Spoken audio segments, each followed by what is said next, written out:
나오는 이 오병이어의 역사, 그러니까 보리떡 5개와 물고기 2마리를 가지고 여자와 그리고 어린아이들 외에 장정만 5,000명을 먹이셨던 이 벳세다 광야의 오병이어 사건은 워낙 유명한 사건이었고 또한 이적이었기 때문에 이 공관복음서에 다 기록되어 있는 것을 보게 됩니다.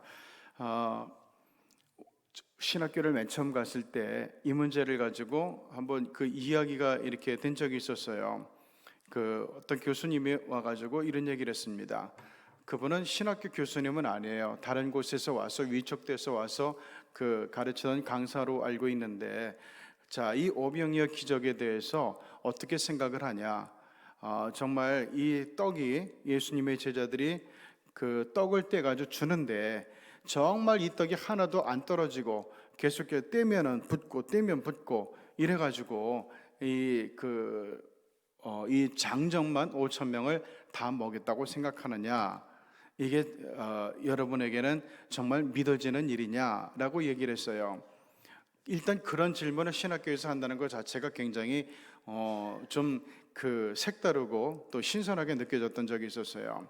자, 그때 어떤 학생이 이런 얘기를 했어요. 물론 이건 옛날에 그 자유주의 신학을 하던 신학자에 의해서 제기됐던 얘기인데, 그 이게 떡이 또 나오고 또 나오고 아무리 띄워줘도 안 떨어지고 이랬던 것이 아니라, 일단 어린아이가 나와서 자기의 작은 도시락이지만 그 어린아이, 철없는 아이가 자기 배고픔을 감수하고 희생을 감수하고 예수님 앞에 도시락을 내놓게 되었고, 이것을 보면서 감동한 어른들이 아유, 우리도 참 제 보기에 창피하다 이렇게 생각을 해서 예수님 앞에 우리도 예수님 뜻대로 사용해 주십시오 하면서 그 떡을 내놓게 돼서, 그리고 도시락을 내놓게 돼서 거기 있는 사람들이 풍족히 먹었다, 이런 얘기예요.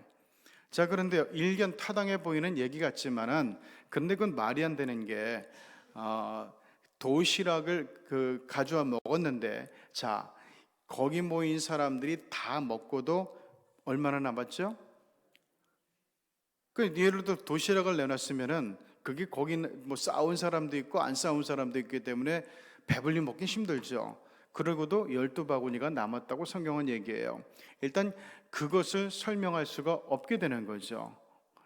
도시락을 전부 십시일반으로 내놨다면은 왜 이렇게 먹고도 많이 남았을까? 여기에 대해서는 그 설명할 수 없는 그런 해석의 부분이에요. 자, 어쨌든 그러면서 우리가 어디까지 하나님의 말씀을 믿는가?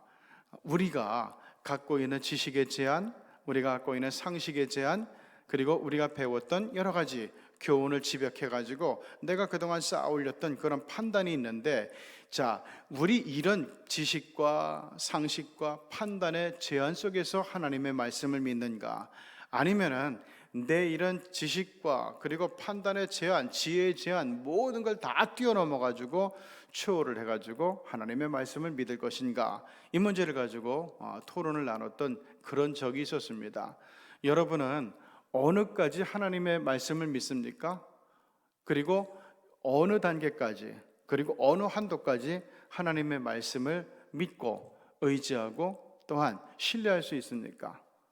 우리는 난 다 믿어, 나는 하나님의 말씀이면 다 받아들여, 말은 이렇게 하지만은 실질적으로 우리의 삶 속에서 사랑하는 가족이 병에 걸리거나 아니면은 우리 어떤 그 사업상에 큰 어려움이 생기거나 이렇게 됐을 때는 스스로 이 부분은 안 돼, 저 부분은 기도해도 안 돼, 이 부분은 믿음으로 안 되는 거야, 이런 식으로 우리가 나도 모르는 사이에 어떤 절박한 인생의 문제 앞에서는 우리 하나님의 역사와 하나님의 그 개입, 섭리 이런 거에 대해서 스스로 판단의 제한을 가하고 지식의 제한을 가하고 상식의 제한을 가하고 그 안에서만 내가 믿어지고 내가 이해하는 틀 안에서만 우리 하나님의 말씀을 믿으려고 하는 그런 모습들이 우리에게 나타난단 말이죠.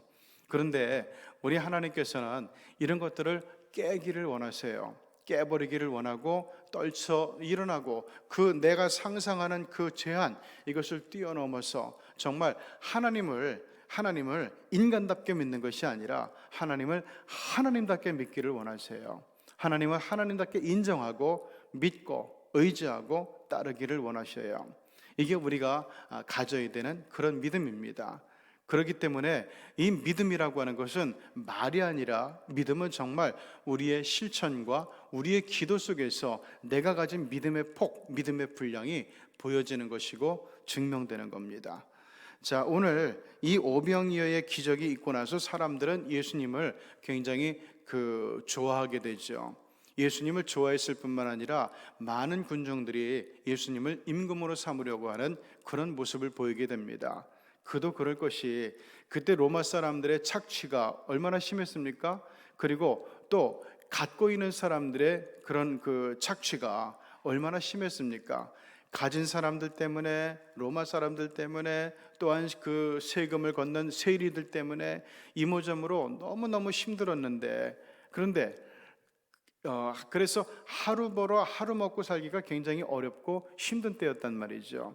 사실은 예수님의 말씀을 들으려고 그만큼 많이 모였던 것도 어디 가서 그날 일을 할 곳이 없는 사람들, 이 사람들이 아마 이 벳세다 광야에 모인 사람들의 대부분이었을 거예요. 예수님의 말씀을 듣기를 사모하고 정말 갈구해가지고 그 자리에 모인 사람들보다는 어차피 오늘은 이제 때를 놓쳤기 때문에 누구 불러주는 사람도 없고 하루 일당 받을 것도 없는 그런 사람들이 대부분일 가능성이 많습니다. 자, 이런 사람들이 와서 일을 안 했는데, 우리가 어디 가서 포도원이라든가 논밭에 가서 일을 하지 않았는데 배불리 먹었어요. 그렇다면은 이 예수님을 우리 이스라엘의 임금을 삼게 되면은 적어도 먹는 문제에 대해서만큼은 우리가 해방될 것이 아닌가, 이것이 아마 이 사람들의 뇌리에 박혔을 것 같아요. 그래서 예수님을 임금 삼으려고 하는 시도가 있었고, 예수님께서는 오신 목적 자체가 유대 임금 정도가 아니었기 때문에, 그래서 예수님은 그 자리를 거절하시고 물러나시게 되죠. 그리고 자칫 이런 것에 넘어가게 되면은 위험해지니까 제자들에게도 빨리 이 벳세다를 떠나서 저쪽에 건너 게네사렛 땅으로 가라, 가버나움으로 가라, 이렇게 명령을 내리셨던 거예요. 이 제자들의 입장에서 보면은 예수님의 명령을 따르는 것은 쉽지 않은 일이었을 거예요. 그리고 기꺼이 따르기가 아마 힘들었을 겁니다. 여기 가만히 있으면 사람들이 높여주는데, 알아주는데, 그리고 이 사람들이, 이렇게 많은 사람들이 입에서 소문을 내고 이렇게 되면은, 적어도 또 예수님의 능력 정도라면은 유대의 지도자가 되는 것은 어렵지 않은 일인데, 그렇다면은 예수님께서 이 유대의 최고의 지도자가 되면은 자기들의 지분도 굉장히 크잖아요. 예수님의 최측근들이니까. 그런데 이 영광의 자리, 이 소망의 자리를 떠나서 이 명예로운 자리를 떠나가지고 다시 처음부터 시작해야 되는 저쪽에 가버나움 또는 게네사렛 쪽으로 떠나는 것은 제자들에게 별로 내키지 않는 일이었을 거라고 생각이 됩니다. 그런데 이 제자들 중에서 우리가 예수님의 제자들, 아유 답답해, 아유 부족해, 왜 이렇게 믿음이 없어 라고 얘기할 때도 많은데, 그런데 예수님의 제자들 좀 보세요. 자, 발걸음이 내키지 않아요. 별로 마음에 들지 않는 명령이에요. 그럼에도 불구하고 이 제자들은 불평하지 않아요. 예수님께서 이쪽으로 가 그러면은 어린 양들처럼, 목자의 명령을 듣고 음성을 듣는 양들처럼 일단 가요. 저기 가서 기다려 그러면 또 저기 가서 기다리고, 이게 제자들의 모습이에요. 이게 제자들의 최고의 장점은 순종이에요. 그렇기 때문에 옛날 사무엘도 그랬잖아요. 제사보다 뭐가 낫다? 순종이 낫다는 거예요. 그래서 이 제자들이 이제 배를 타고 건너가는데, 아마 저녁 무렵이라고 나와요. 예수님은 따로 기도하러 올라가시고 제자들이 이제 저녁 어스름 무렵에 배를 타고 떠납니다. 그런데 문제는 가다가 풍랑을 만나게 되죠. 이 갈릴리 호수에는 자주 어떤 해오리 바람, 이 풍랑이 일 수밖에 없는 구조예요. 이 갈릴리 바다는 굉장히 낮아요. 저지대예요. 그렇기 때문에 저기 북쪽에 있는 골란구원, 저 북쪽에 있는 헤르몬산은 3,000m가 넘는 산이거든요.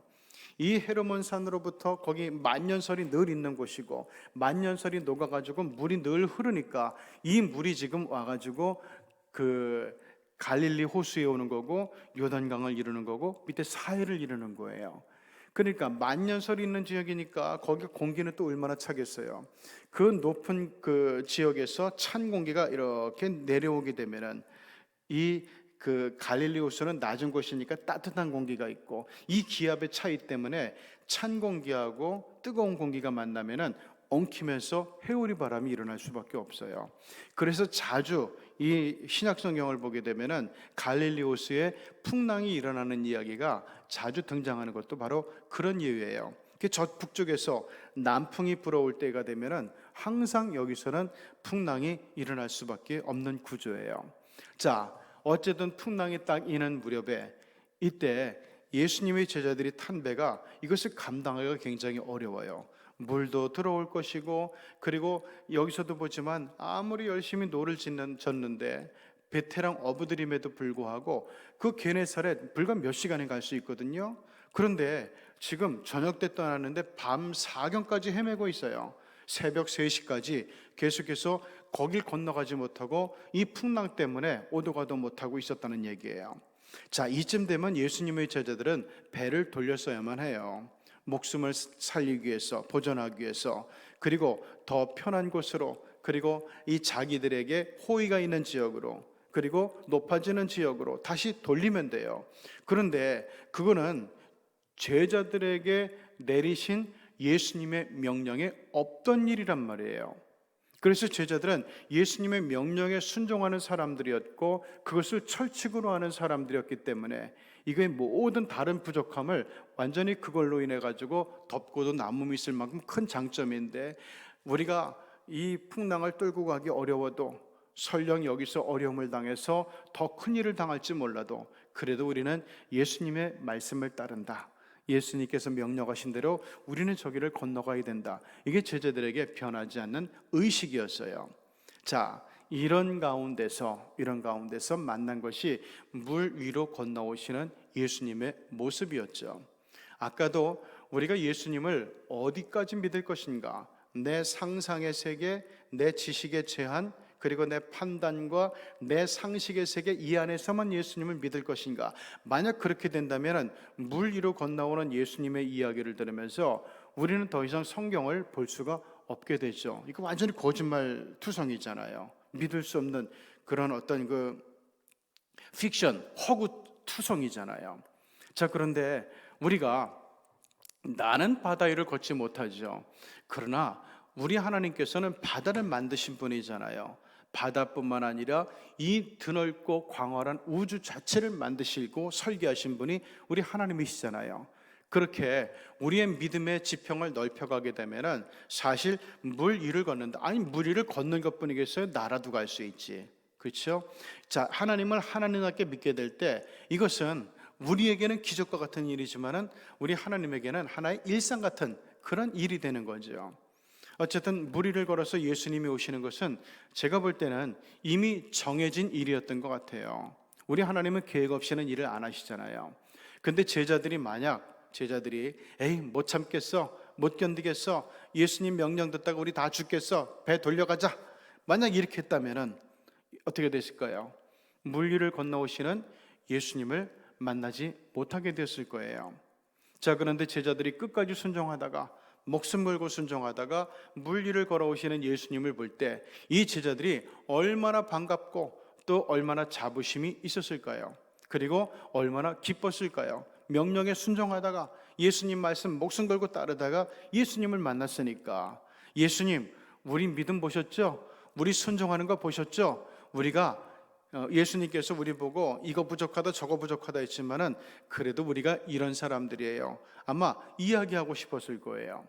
자, 그때 예수님께서 이 제자들을 보시면서 선물을 주시죠. 베드로가 만일 주님이시거든, 유령이 아니라 물귀신이 아니라 주님이시거든 나를 명하사 나도 이 물 위를, 풍랑이는 바다 위를 걷게 해주십시오라고 요청을 하죠. 그때 예수님께서 하신 말씀이 굉장히 중요해요. 나는 하나님이고 너는 사람이야. 너는 사람인데 여기를 어떻게 걷냐? 이렇게 말씀하셔야 되는데 안 그러셨단 말이에요. 너도 걸을 수 있어, 어서 와 라고 얘기하는 거죠. 이것은 굉장히 중요한 뜻을 함의하고 있어요. 우리는 어떤 내가 이해하기 어려운, 내 이해의 범주를 넘어서는 그런 세상의 일들, 사업에 있어서도 그렇고 건강에 있어서도 그렇고 관계에 있어서도 그렇고 이런 문제 앞에서는 아무리 이건 기도해서 될 성질의 것이 아니야, 이건 믿음으로 믿어가지고 될 일이 아니야, 이렇게 하면 스스로 낙담하고 포기하고 내려놓고 그러는 경우가 있단 말이죠. 근데 우리 하나님께서 오늘 이 본문에서 주시는 말씀은 그거예요. 믿음의 세계에는 불가능이 없다는 거죠. 믿음의 세계에는 한계가 없다는 거예요. 믿음의 세계에는 어떤 것도 너희를 제한할 수 없다는 거죠. 왜? 믿음의 세계에서 우리가 붙잡는 것은 우리 하나님의 능력이기 때문에 그래요. 우리 하나님의 손이 짧아서 하지 못하는 것도 없고 우리 하나님의 어떤 능력치가 짧아가지고 하지 못하는 일도 없는 거죠. 그렇기 때문에 이 베드로 보고 물 위를 걸어라고 할 때 베드로는 정말 물 위를 걸어가는 놀라운 역사를 제자들 앞에서 증명해 보이게 됩니다. 그러므로 이 믿음이라고 하는 것은 이 세상에서 어떤 것도 할 수 있고 할 수 없는 것이 없다라는 것을 기억을 해야 돼요. 자, 여기서 우리의 믿음이 시작하고 우리의 기도가 시작하게 될 때 놀라운 일들이 우리의 인생에서 벌어지게 됩니다. 자, 그런데 여기서 베드로가 보이는 믿음의 진수가 뭔지를 또 한번 알려주고 있는데, 베드로가 가다가 어떻게 했죠? 예수님 계신 곳까지 갔을까요? 못 갔을까요? 못 갔어요. 가다가 물에 빠져가죠. 바람을 보고 무서워 빠져가는지라 이렇게 얘기하잖아요. 뭐 바람이 휘잉휘잉 불고 파도가 치니까 이제 그게 보였어요. 그러면서 베드로는 빠져가게 되죠. 예수님도 계시고 자기의 믿음도 있었는데 걷기도 했는데 빠졌단 말이에요. 왜 빠졌을까요? 사람이니까 빠졌겠죠. 자, 근데 그것보다 더 중요한 이유는, 아니 믿음의 진수가 뭔가 하면은 예수님을 바라보는 거예요. 예수님 우리의 시선에서 놓치지 않는 거예요. 예수님은 우리의 심령에서 붙잡고 있는 거예요. 근데 베드로가 이 바람소리, 휘잉휘잉 바람소리를 들으면서 물결치는 이 파도를 보면서 그때 느낀 게 뭔가 하면은 다시 예수님을 자기의 시선에서 놓쳐버리게 된 거죠. 그 순간 물 위를 걸을 수 있는 충분한 믿음과 능력이 있던 베드로가 빠져버리는 역사가 나타나고 맙니다. 우리도 마찬가지예요. 우리는 늘 이런 게 반복돼요. 우리의 믿음이 충만해가지고 주님을 바라보고 순종하고 주의 이름을 부르면서 찬송하면서 확신을 가지고 나가게 될 때는 담대해요. 뭐든지 이겨나가요.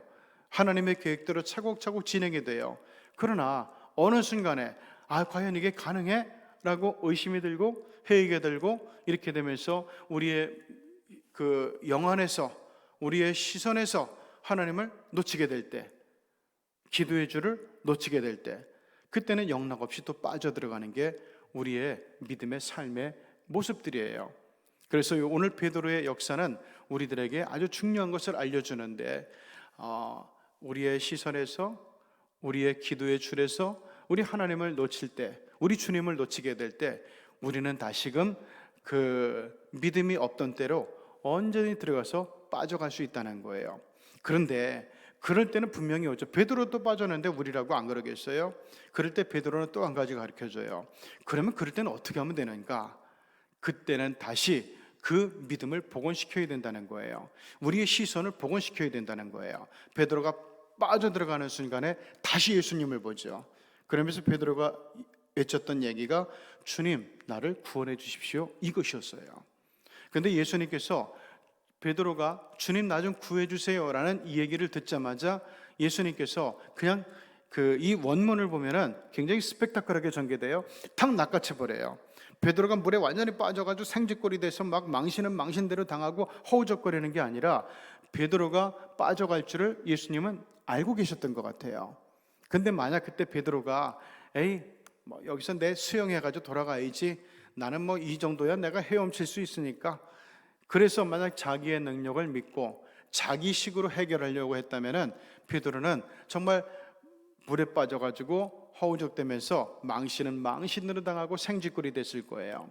그런데 베드로가 그때 얼른 시선을 복원하면서 주님을 보고 주님을 찾고 구하고 나를 좀 구원해 주십시오라고 했을 때 이 주님께서는 어느새 다가오셨는지 모르지만 베드로를 딱 낚아채시면서 함께 배에 오르게 되고, 그러면서 풍랑이 잔잔해졌다고 성경은 이야기하고 있습니다.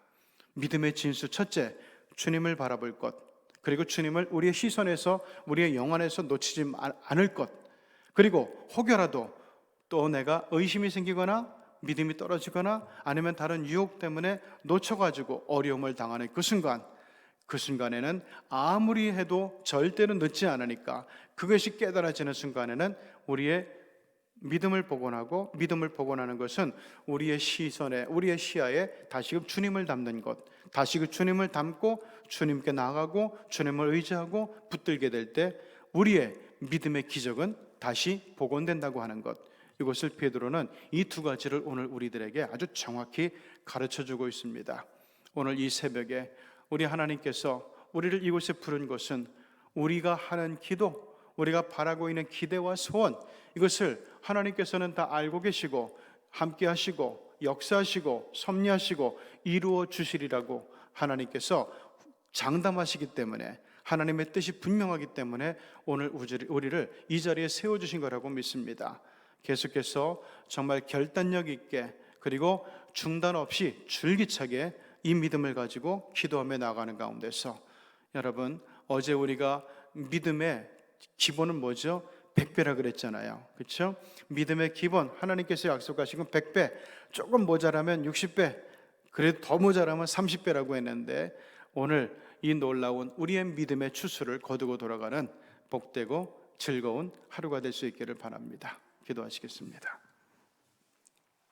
하나님 아버지, 오늘 또한 우리 목요일 아침에 하나님 앞에 새벽 기도를 드리면서, 하나님, 이 시간 우리 주시는 마태복음 14장의 말씀 가운데서 새로운 교훈과 깨달음을 얻고 마음의, 그리고 믿음의 결단을 하면서 새로이 기도를 이어가려고 합니다.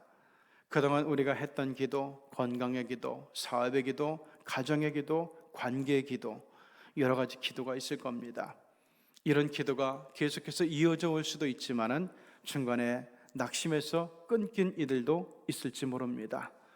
오늘 성전에 나와서 예배하는 우리 교우들, 그리고 또한 가정에서 이 시간 영상으로 예배하는 교우들, 우리 하나님께서 성령으로 임재해 주시는 가운데서 하나님 아버지, 다시금 우리의 시선을 복원하게 도와주시고 주님 바라보게 도와주시고 주님께 간절히 부르짖어 기도하는 가운데서, 하나님, 우리가 믿음으로, 믿음의 기도로 우리가 바라고 구하는 것을 반드시 얻게 해주리라고, 너희가 구했으면 얻는 것이고, 그리고 찾으면 찾을 것이고, 문을 두드리면 열릴 것인데, 이와 같은 적극적인 마인드로, 적극적인 확신을 가지고 기도하게 될 때 너희는 반드시 그 응답을 받게 될 거라고 약속해 주신 우리 주님의 말씀이 오늘 우리의 기도와 우리의 믿음 가운데 하나님 실상이 되는 역사가 이루어지게 하여 주시옵소서. 오늘도 주님 손을 붙잡고 우리 주님과 동행하는 하루가 될 수 있게 도와주시고, 주님의 은혜 안에 거하고 주님의 사랑 안에 거하고 주님의 능력 안에 거하는 권세의 날이 될 수 있도록 아버지께서 성령을 통해 역사하여 주시옵소서. 예수님의 이름으로 기도드리옵나이다.